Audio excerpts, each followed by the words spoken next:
Are you noticing that your child is struggling with reading? Does your child understand more from audiobooks than traditional books? Hi, I'm Kristen from the Understood team.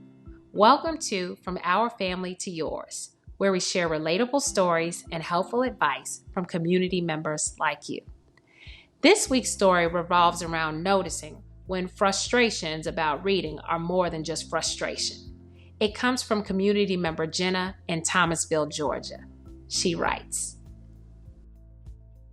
"There were two lightbulb moments with our son when we knew we were likely dealing with a learning difference. The first moment was noticing an intense shift in which Sam, who is generally described as easygoing, became angry and agitated when asked to read a short passage for homework. He had just finished math, but when he got to reading, he slammed his pencil on the table, yelled out incoherently, threw the reader on the ground, and put his head down as if ashamed. The second moment followed our son's failed attempt to read and recall a simple reading from school. We asked him to tell us about an audiobook series about Greek and Roman mythology that we've been listening to, and Sam was able to discuss the series in great detail. This solidified our hunch, and after talking with Sam's teacher, we were referred to a psychologist who specializes in learning and thinking differences." Thanks, Jenna.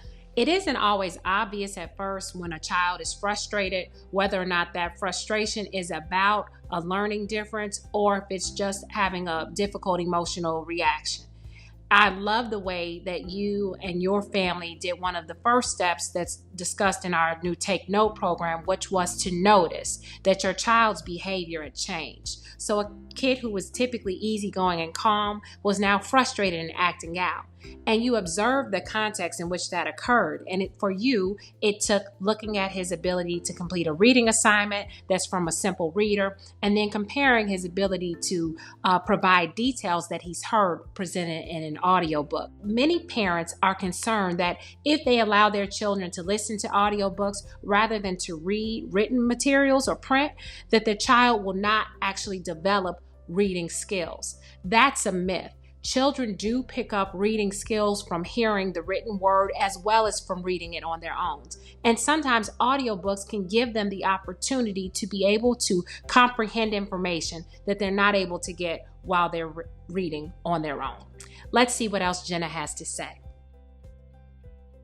From our first meeting, the psychologist welcomed Sam into her office, and he was immediately at ease with her.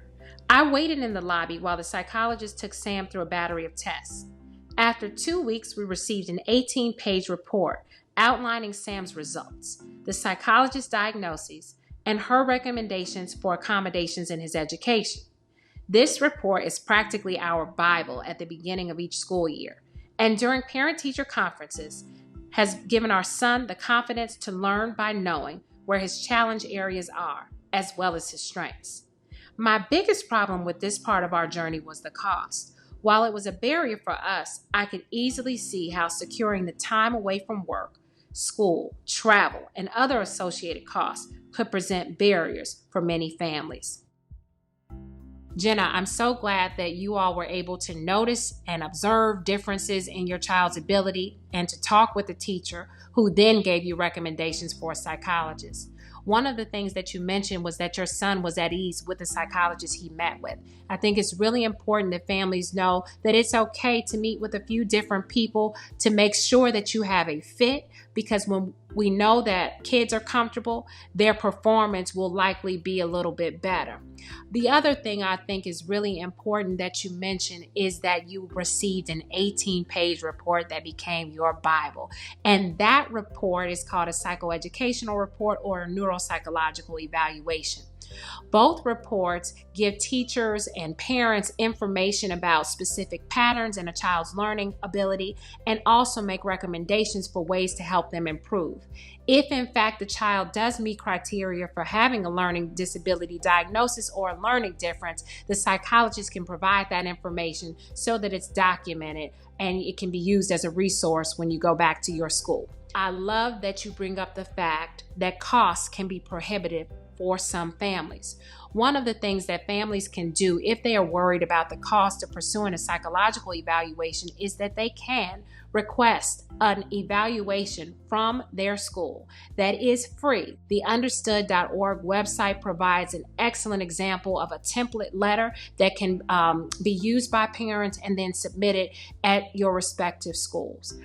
Additionally, academic medical centers and universities with clinical psychology doctoral programs also provide free and low-cost resources for psychological evaluations for children and adolescents. So Google your local university, Google your local hospital, and if they have a clinical psychology doctoral training program, they likely also provide psychological evaluations at a low cost.